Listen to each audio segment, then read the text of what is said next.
10월 20일 화요일 간추린 아침 뉴스입니다. 윤석열 대통령과 한동훈 국민의힘 대표가 어제 용산에서 81분간 면담했지만 결국 성과 없이 빈손으로 끝나고 말았습니다.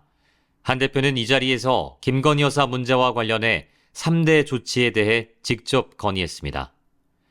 윤석열 대통령이 지난 2월 독일 덴마크 순방을 돌연 연기하면서 발생한 위약금이 앞서 전해드린 것보다 늘어나 최소 8억 6천만 원인 것으로 파악됐습니다.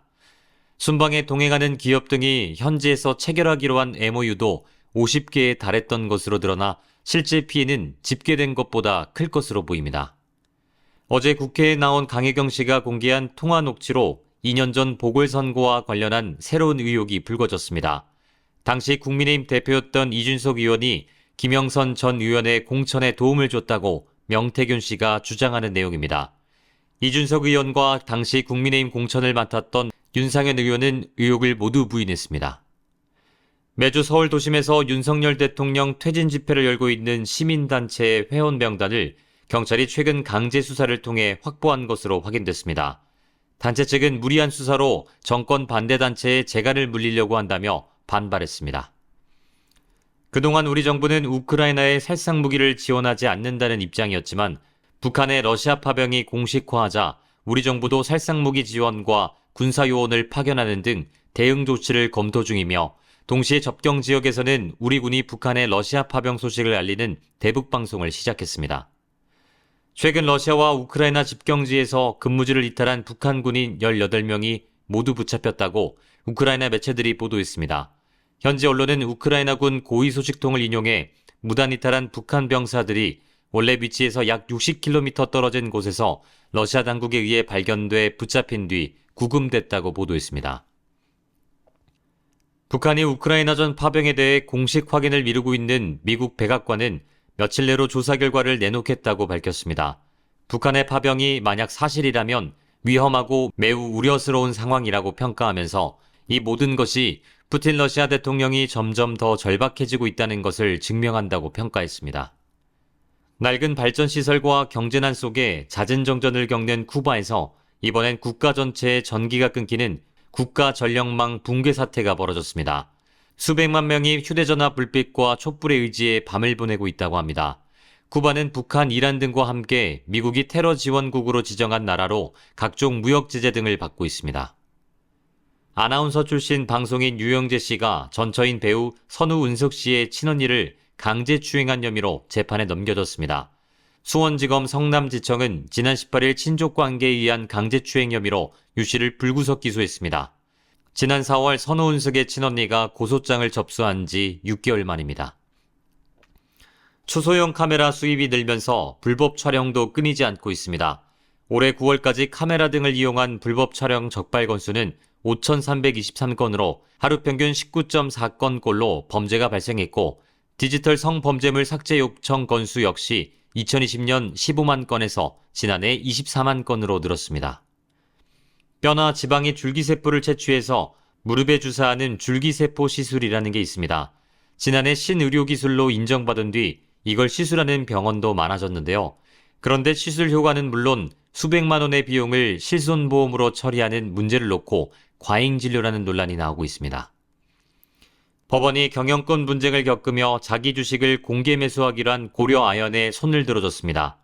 고려아연의 자사주 매입이 업무상 배임이나 위법행위라 단정할 수 없다고 판단했습니다. 공개 매수는 예정대로 내일까지 진행되는데 공개 매수 이후에도 경영권 분쟁은 장기화할 것으로 보입니다. 물가 상승세가 어느 정도 둔화됐다지만 채소와 같은 먹거리 물가는 여전히 불안합니다. 김밥의 핵심인 김 가격은 올해 초보다 약 29% 올랐고 주요 재료인 시금치는 225%, 당근은 121% 상승했습니다. 이 때문에 간단하고 든든한 한 끼의 대명사, 김밥을 판매하는 업장이 지난 4년 동안 1,000곳 넘게 폐업했습니다. 경기 불황으로 자영업이 침체한 가운데 철물점만 호황을 누린다고 합니다. 전국 철물점 수는 9,107개로 지난해 같은 기간 대비 64곳 증가하는 등 매년 늘고 있습니다. 타일, 페인트 등 인테리어 용품과 전기전선, 철사와 같은 잡화까지 대부분 유통기한이 없어 경기를 덜 타는 업종으로 알려져 중장년층 창업이 꾸준히 증가하기 때문입니다. 자영업자의 퇴직금 역할을 하는 노란우산 공제를 담보로 돈을 빌리는 사람들이 최근 크게 증가했습니다. 코로나 때보다 3배나 넘게 늘어났는데요.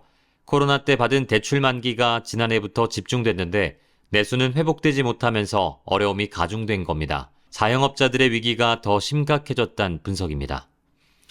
이중근 신임 대한노인회장이 노인 기준 연령을 지금보다 10살 많은 75세로 상향 조정해야 한다는 입장을 밝혔습니다.